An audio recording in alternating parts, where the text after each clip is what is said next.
story time about how I got shot or whatever. So I was talking to this boy. We was talking for like a couple months or whatever. So he used to always be in my car, like ride around in my car. We used to always be together, riding around, stuff like that. Where they put me in the ambulance truck, where they put me in the bed, put me in the ambulance truck, blah, blah, blah. So I'm just asking them the whole time, like, am I gonna die? Am I gonna be okay? Please just tell me, am I gonna die? I was like, am I gonna be okay? So like, fuck up school! School toe up! She said something. She asleep. January 10th, 2024. The blue light of a smartphone screen illuminated Mia Nixon's face as she went live on Facebook from the passenger seat of a parked car. What began as casual conversation quickly escalated into a heated exchange that would be witnessed by dozens of viewers. "You think I don't know what you've been doing?" Mia's voice rose, her frustration evident as she confronted the man beside her. The argument intensified with each passing minute. Viewers watched as accusations flew back and forth, the tension building between Mia and the man known locally as Youngster. Their relationship, whatever it had been, was clearly fracturing in real time before a digital audience. "I trusted you," Mia said, her voice breaking slightly despite her evident anger. The man's responses grew increasingly defensive, his body language stiff and agitated. No one watching could have known that this public confrontation would be the final moments Mia would share with her audience. No one could have predicted that in just 30 minutes after the live stream ended, 21-year-old Mia Nixon would be found lying unresponsive in her driveway with a fatal gunshot wound. The timing wasn't coincidental. It was devastating evidence of how quickly verbal conflict can escalate to violence.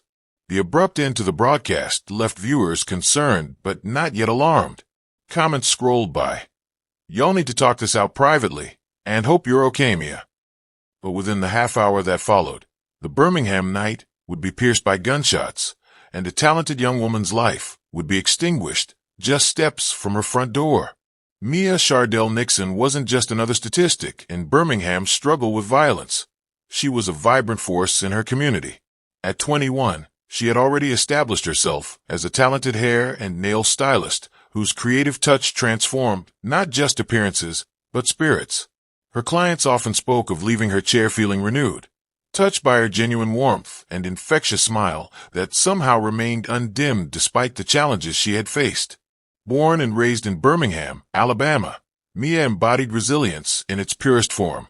Just 13 months before her death, she had survived what should have been a fatal shooting while sitting at a red light. The bullet that struck her head took her right eye and hearing in one ear, but couldn't take her determination. She credited divine intervention for her survival, convinced that her purpose on Earth wasn't yet fulfilled. What makes Mia's story particularly heartbreaking is the contrast between her remarkable recovery and her sudden end.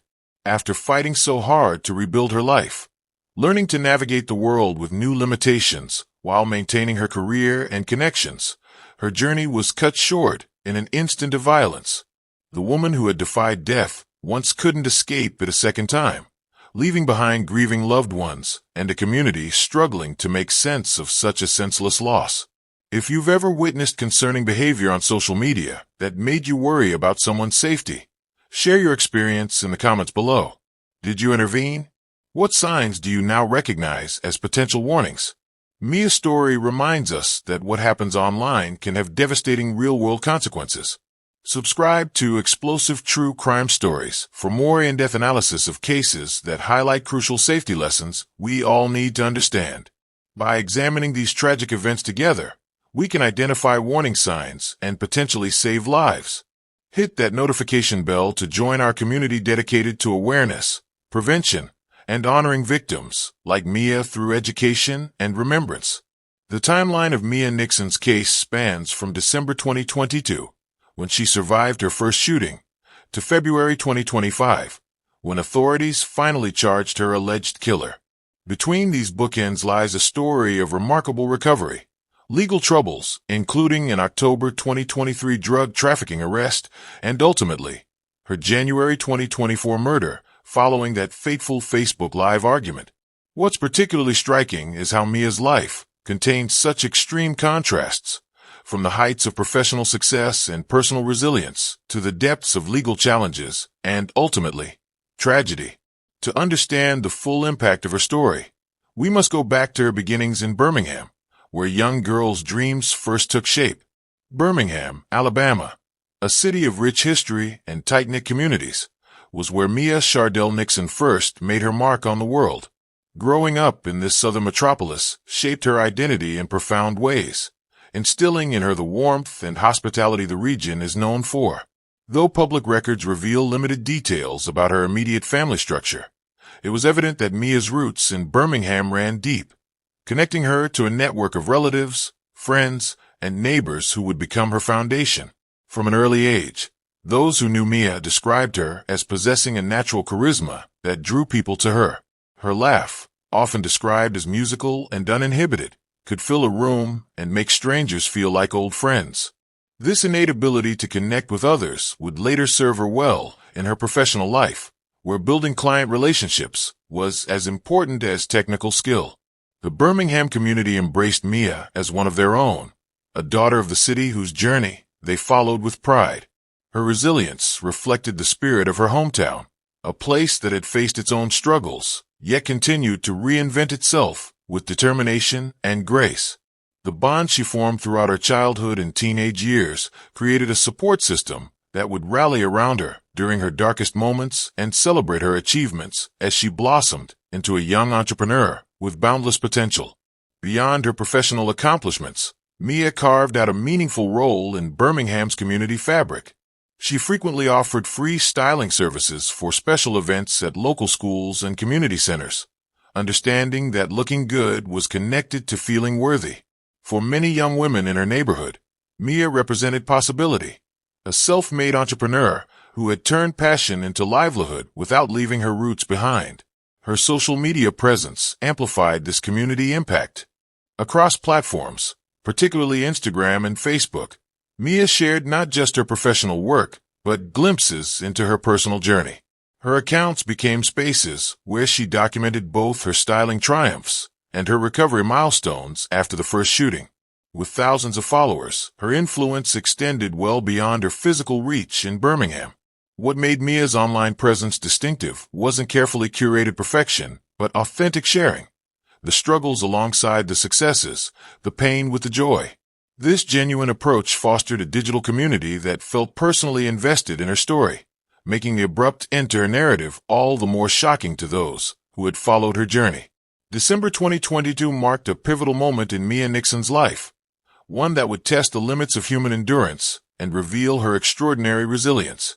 On what began as an ordinary evening, Mia sat waiting at a red light in Birmingham, perhaps thinking about upcoming holiday plans or client appointments. Also new now at 5, Birmingham police asking for your help to find whoever shot and killed this young woman, Mia Nixon, back in January. Investigators say her family is hurting and pushing for justice in her case. Our Tristan Rupert is live at 5 and on your side talking with investigators about this case. Tristan, what can you tell us?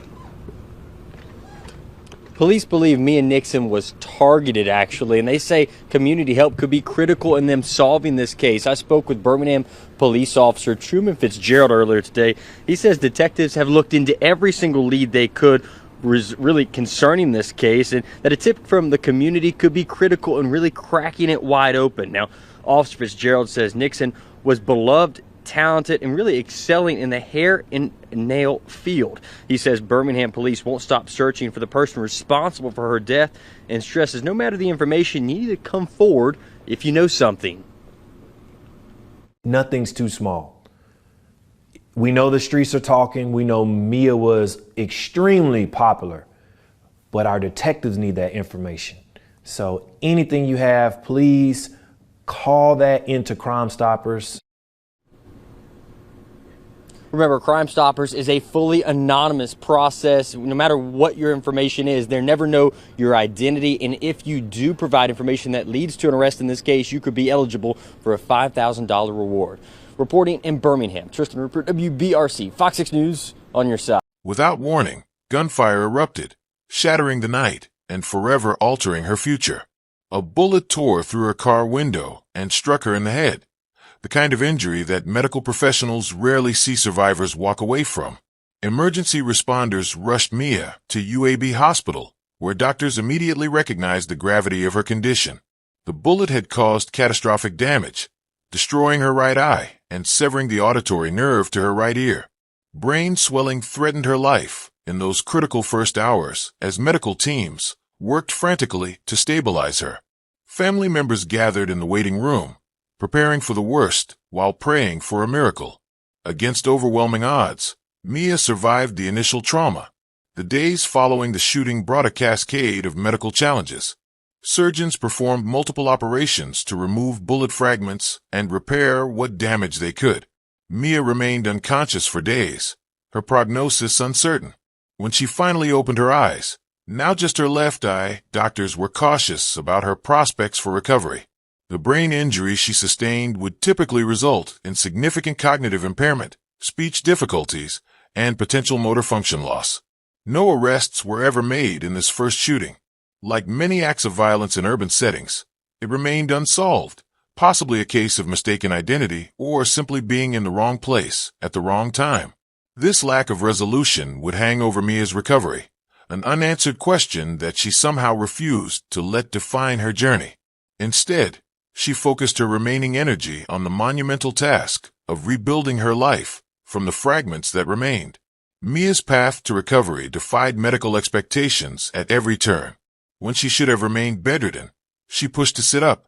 When speech therapists prepared for months of work, she began forming clear sentences within weeks. Her determination manifested as a quiet, persistent refusal to accept limitations placed upon her. "God didn't let me survive just to exist," she told a nurse during her hospital stay. "He saved me to live fully." Physical therapy sessions became the battleground where Mia fought to reclaim her independence. Learning to navigate with monocular vision presented constant challenges. Depth perception disappeared, making simple tasks like pouring water or climbing stairs treacherous endeavors. Balance issues from her damaged inner ear meant frequent falls, resulting in bruises that mapped her struggle across her skin. Yet each morning, she returned to therapy with renewed resolve, often encouraging fellow patients when her own progress stalled. Throughout this grueling process, Mia's faith remained her cornerstone. She spoke openly about believing her survival was miraculous and purposeful. Hospital staff noted how she would pray before procedures and express gratitude even on her most difficult days. This spiritual foundation seemed to provide Mia with an inexhaustible wellspring of hope that infected those around her. Family members took shifts staying with her, witnessing her transformation from victim to victor. "She never asked why me," her cousin later recalled. Instead, she kept saying, "Watch me." This attitude characterized Mia's entire recovery, a refusal to be defined by trauma and an insistence on writing her own comeback story, regardless of how many obstacles appeared in her path. By mid-2023, Mia had established what she called her new normal, a life fundamentally altered but still vibrantly her own. She learned to compensate for her visual limitations by turning her head more frequently and arranging her styling station to accommodate her changed perspective. Special magnifying tools helped her maintain precision in her nail work, while textured handles on her styling implements made them easier to grip when sensation in her fingers occasionally faltered. Most remarkably, Mia returned to her career with renewed purpose. "These hands still work," she posted alongside photos of her first post-recovery styling sessions. Clients marveled at her adaptability, many unaware of the extra hours of practice she invested to regain her former skill level. Her work took longer now, but the results remained transformative. The disabilities that might have ended another stylist's career became part of Mia's testimony, visible evidence of her refusal to surrender her passion. She incorporated her recovery story into her professional identity, becoming an inspiration for clients facing their own challenges. October 2023 brought a shocking development in Mia's story when Birmingham police arrested her on drug trafficking charges. The young woman who had inspired so many with her recovery now faced serious legal jeopardy, released only after posting a $40,000 bond. Court records revealed few specifics about the circumstances of her arrest, but the charges suggested involvement beyond mere possession, a significant escalation that carried potential prison time. This legal trouble cast a complicated shadow over Mia's public image. Some who had followed her recovery journey expressed disbelief, questioning whether the charges could be legitimate. Others pointed to the arrest as evidence of how trauma survivors sometimes seek unhealthy coping mechanisms or fall into dangerous associations during vulnerable periods. Without Mia's own voice to explain the situation, the community was left to speculate about what might have led her down this path. The timing of the arrest, less than a year after her near-fatal shooting, raised questions about how her brain injury might have affected her decision-making. Neurological damage can impact impulse control and risk assessment, potentially making someone more susceptible to involvement in high-risk activities. Whether this played a role in Mia's case remains unknown, but it adds another layer of complexity to understanding her final months. Behind the public legal troubles, Mia faced a private battle to maintain her hard-won recovery while navigating a new set of challenges. Medical bills from her extensive treatments had created significant financial pressure, with some friends suggesting this strain may have contributed to choices that led to her arrest. The constant pain from her injuries required management, and questions arose about whether prescription medication dependency had become an issue in her life. Relationships within Mia's support network showed signs of strain during this period. Social media posts hinted at disagreements with family members who expressed concern about her associations.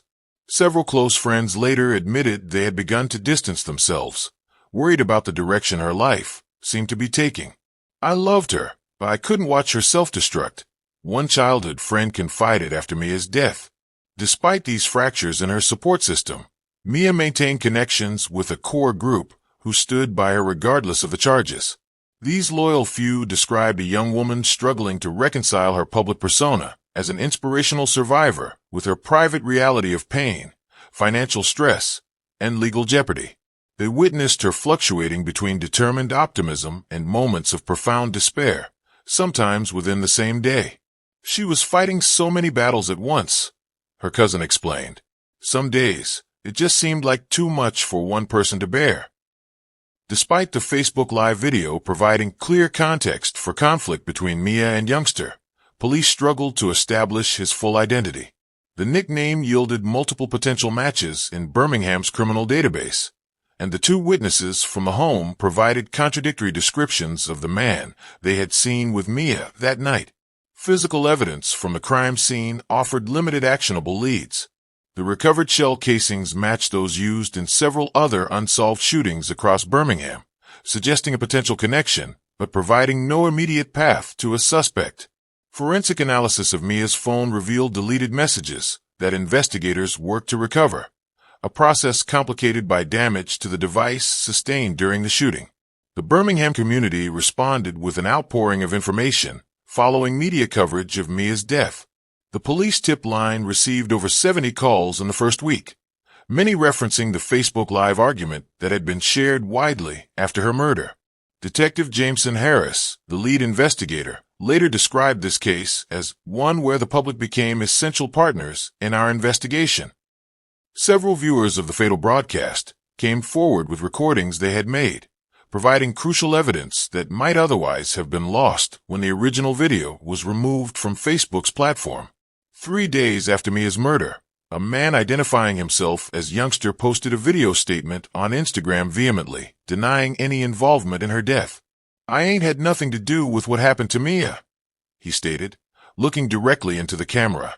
"Yeah, we argued that night, but I left and went straight to my cousin's house in Bessemer." He claimed to have witnesses who could verify his whereabouts at the time of the shooting and expressed anger at being tried in the court of public opinion. The public reaction to his denial was swift and largely skeptical. Comment sections filled with users pointing out inconsistencies in his story and questioning why he hadn't come forward to police instead of posting on social media. Several of Mia's friends directly challenged his account, with one writing, "We all saw how you were talking to her that night. Nobody believes you." The video was deleted within hours, but screenshots continued to circulate, keeping Youngster's denial in the public conversation while investigators worked to determine whether he was indeed the man they sought. February 2025, 13 months after Mia's murder, brought the breakthrough investigators had been pursuing. Birmingham police obtained an arrest warrant for Damian LaRon McDaniel III, a 22-year-old man from Fairfield, Alabama. DNA evidence recovered from a discarded cigarette, but in Mia's driveway, combined with advanced ballistics matching and cell phone location data, finally provided the concrete evidence needed to name McDaniel as the primary suspect in her killing. The arrest revealed shocking truth. McDaniel wasn't just Mia's killer. He was one of the most prolific murderers in Birmingham's recent history. Police charged him with 14 homicides committed over a 14-month period, including 2 mass shootings and the high-profile murder of a Birmingham firefighter. Investigators determined that McDaniel, who occasionally used the street name Young D, was indeed the man known as Youngster in Mia's social circles. McDaniel's background painted a picture of escalating violence. His criminal record began with juvenile offenses at age 14, progressing to armed robbery charges by 17. Though he had been arrested multiple times, procedural issues and witness intimidation had resulted in dropped charges, keeping him on the streets despite law enforcement's awareness of his dangerous potential. At the time of Mia's murder, he was actually under investigation for 2 other homicides, but remained free due to insufficient evidence. The connection between McDaniel and Mia appeared to extend beyond their argument on Facebook Live. Financial records suggested he may have been involved in the drug trafficking operation that led to Mia's arrest in October 2023. Investigators theorized that their relationship had both personal and criminal dimensions, with the fatal argument potentially centered on Mia's desire to distance herself from both aspects of their connection. When officers finally apprehended McDaniel at a relative's apartment in Hoover, they found him in possession of the same caliber weapon used in Mia's murder. Ballistics testing would later confirm it was the gun that ended her life on that January night. The arrest of Damian LaRon McDaniel III sent shockwaves through Birmingham as the full extent of his crimes came to light. 14 victims in 14 months. A killing spree that had terrorized the city while authorities struggled to connect the seemingly disparate cases. McDaniel's victims ranged in age from 17 to 53, including 9 men and 5 women from various neighborhoods across the metropolitan area. What united these cases was not a signature method or victim profile, but ballistic evidence that only became conclusive when investigators had sufficient samples to establish the pattern. Birmingham Mayor Randall Woodfin addressed the city in a somber press conference, calling the case one of the darkest chapters in our city's recent history. The community's reaction mixed relief with outrage that one individual had been able to commit so many violent acts before being apprehended. Vigils were held across the city, with Mia's photograph often featured prominently alongside the other victims. Her story, particularly the public nature of her final argument, resonated deeply with many who wondered if her death could have been prevented. For the families of all 14 victims, McDaniel's arrest brought a measure of closure, though the pain of their losses remained. Mia's cousin spoke for many when she said, "Knowing he can't hurt anyone else helps, but it doesn't bring Mia back to us." Mia Nixon's story highlights critical warning signs that might help others avoid similar tragedies. Relationship violence rarely begins with physical attacks. It escalates from verbal aggression, controlling behaviors, and threats. The public argument witnessed on Facebook Live displayed classic danger signals: accusations, intimidation, and an imbalance of power that left Mia vulnerable despite her outward confidence. Social media adds a complex dimension to modern relationship conflicts.